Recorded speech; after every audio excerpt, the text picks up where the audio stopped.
Короче, вот. Адрес кандай эле? Адрести айткам. Волоколамский шоссе. Волоколамский жок. Алган жерибиз адрес кандай эле? Ну, домдун алып чыкты 4-этаждан. Алган жер азыр адрести айтам. Бир кишиге бердилер, бизге сурадым мен, ичинде запрещен жокпу десем, жок деди, бул жерде чыкты. Дагы бир акадан да текшердик, ичинен чыкты, булан да азыр моунда көрөбүз, а мына ака. Проезд не эле, ёбаный в рот. Биякта ака багып кетип калган экен, токтоң ака, ичинде бар бул деп азыр текшерип көрөбүз мененчи. Барбы жок экен.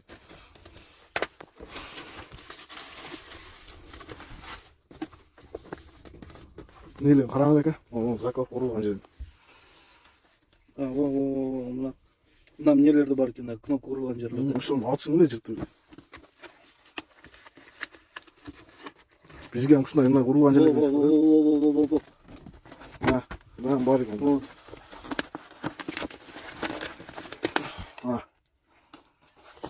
Ёбаный.